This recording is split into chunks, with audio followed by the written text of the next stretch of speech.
Sầm nô tí buồn ta vừa đôi một đầm bay co sáng rẽ xa tầm nẹt tầm nón lõ chỉ muối cồn và chấm chun vị thi chấm luôn 4 thòng và cứ chia cần lư và mình men lục ắt ấy thế chia cần lư tì mùi đầm bay vừa dạng ná bằng cao nợ ca tầm nẹt tầm nón hay nâng thiệp sinh na rồi viên ở bụng mà đai nâng cốn ở nơi tại thật thế cứ ở bụng mà đai trời tay riệp trong luôn ấy ở bàn rồi chỉ sạch riệp trong tàng chấm này đấm riệp trong tàng tầm lóp tăng pi côn chắp cầm nát nơi nông tỷ cừu sa rồi bọc nhóm rồi hốt đó côn có cá một hơi ở dụ ban đọc năm chiêng hỏi tầm lóp ní cứ miền ở đây khác nghi cá sầm đai nhà cặp kệ giả miền thiệp cọ cái đài cọt từ tua ban nơi rõm mùi thà cọt cứ chia mà đúng mà nèได้ครูซาเอาตำไหลchiaสมาชิกmà nèได้สำคัญบ่มพอดบัดเนี่ยนะก็อัดบานให้มวยtiết cứสำใดở bụng mà đái cứ thà phơiอย่างไม่เปียสำใดคือត្រូវតែពីរោះផ្អែមល្ហែម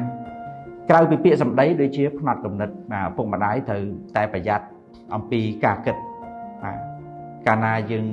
គិតលៀងចេញពីភាពត្រឹមត្រូវសុចរិតភាពកូននឹងយកគំរូតាមហើយទី3គឺភាពជាគំរូរបស់ឪពុកម្ដាយឪពុកម្ដាយបែបណាកូនក៏អាចបែបនោះដែរហើយចាស់យើងពីដើមចំណាំតែនិយាយថាបើសិនជាគាត់ឃើញកូនណាម្នាក់មានអកប្បកិរិយាយ៉ាងម៉េចគាត់នឹងសួររកឪពុកម្ដាយរបស់កូននឹងមុនគេហើយគាត់អត់ទៅសួរកូននោះទេបាទអញ្ចឹងឪពុកម្ដាយត្រូវបង្ហាញភាពជាគំរូទាំងពីការរៀបចំខ្លួនគំរូចាប់ពីពាក្យសម្ដីគំរូអកប្បកិរិយាគំរូនៃការធ្វើការងារការតស៊ូអត់ធ្មត់នឹងគំរូទាំងអស់ហ្នឹងគឺត្រូវតែបង្ហាញឲ្យកូនឃើញហើយបង្ហាញនេះខ្ញុំមិនមែនចង់និយាយថាមិនមែននៅមុខកូនយើងបង្ហាញទេណាបង្ហាញគំរូល្អទេគឺគំរូរបស់យើងត្រូវធ្វើឲ្យទៅជាទម្លាប់ទី4ឪពុកម្ដាយគឺត្រូវអនុវត្តនៅតួនាទីស្គាល់តួនាទីរបស់ខ្លួនឯងហើយត្រូវអនុវត្តតួនាទីធ្វើយ៉ាងណាដើម្បីធានាភាពស្និទ្ធស្នាលទំនាក់ទំនងល្អរវាងខ្លួនឯងហើយនឹងកូនតួនាទីនេះខ្ញុំសូមជូននៅបទពិសោធន៍ចំនួន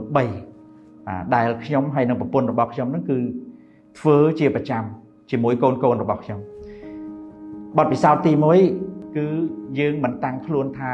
ជាឪពុកម្ដាយរបស់ពួកគាត់ទេប៉ុន្តែយើងតាំងខ្លួនជាមិត្តភក្តិដ៏ស្និទ្ធស្នាលរបស់គាត់នៅពេលដែលយើងតាំងចិត្តថាយើងជាមិត្តភក្តិរបស់ពួកគាត់នឹងមានសេចក្តីក្លាហានហ៊ាននិយាយហ៊ានផ្លាស់ប្ដូរហ៊ានផ្ដល់ព័ត៌មានមកឲ្យយើងចូលរួមសម្រេចចិត្តជាមួយគ្នាអំពីរឿងរ៉ាវជាច្រើនដែលពាក់ព័ន្ធទៅនឹងសុភមង្គលគ្រួសារខ្ញុំផ្ទាល់ខ្ញុំធ្វើបែបនេះហើយតួនាទីទី2គឺជាអ្នកប្រឹក្សាយោបល់ខ្ញុំ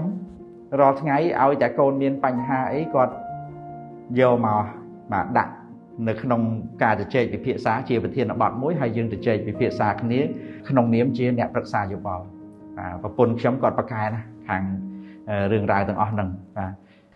ហើយតួនាទីទី3គឺជាគ្រូបង្រៀនអញ្ចឹង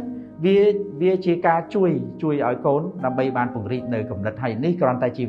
វិធីសាស្ត្រតូចមួយទេហើយនៅមានវិធីសាស្ត្រផ្សេងវិធីមួយដើម្បីឲ្យខ្ញុំអាចជួយបង្រៀនគាត់ឲ្យបានល្អគឺឲ្យគាត់ជួយបង្រៀនខ្ញុំវិញអញ្ចឹងនៅពេលដែលគាត់ជួយបង្រៀនខ្ញុំគឺមានន័យថាគាត់កំពុងតែរៀនខ្លួនឯងបាទហ្នឹងអញ្ចឹងនេះយើងអាចធ្វើបានដោយសាមញ្ញយើងគ្រាន់តែចំណាយពេលដើម្បីគិតដើម្បីអានសៀវភៅឲ្យបានច្រើនមិនថាសៀវភៅរបស់ខ្ញុំមិនថាសៀវភៅរបស់អ្នកណាទេគឺអានឲ្យបានច្រើនទៅយើងអាចនឹងទទួលបាននៅគំនិតថ្មីហើយមុននឹងបញ្ចប់ខ្ញុំយល់ថាកុមារគ្រប់រូបគឺមានភាពពិសេសរៀងខ្លួនគាត់មានសមត្ថភាពគាត់មានជំនាញគាត់មានលក្ខណៈសម្បត្តិពិសេសរៀងខ្លួនដូច្នេះសូមឪពុកម្ដាយមើលឲ្យឃើញអំពីលក្ខណៈពិសេសរបស់កូនខ្លួនឯងហ្នឹងมันអាចមនុស្សម្នាក់ចេះគ្រប់មុខទេប៉ុន្តែមនុស្សម្នាក់ពូកែមួយមុខហើយមួយមុខនោះគឺត្រូវតែសម្លៀងដុសខាត់ហើយសម្រួចហើយជួយពួកគាត់ឲ្យទទួលបានជោគជ័យនៅអ្វីដែលគាត់ពូកែនោះឯងហើយជាពិសេសទៅទៀតគឺយើងត្រូវលើកទឹកចិត្តពួកគាត់ឲ្យជាប់ជាប្រចាំបាទធ្វើយ៉ាងណាគឺឲ្យពួកគេនឹងឯងមានការអភិវឌ្ឍខ្លួន từ mục chuyển nick chẳng xong bóng bồn tàu ọc ní chạp đám ạ nọ vót vị thi trình châm côn tam bài bởi chấm miến chạp bí bên đi tỏ tử xong ọc con tràn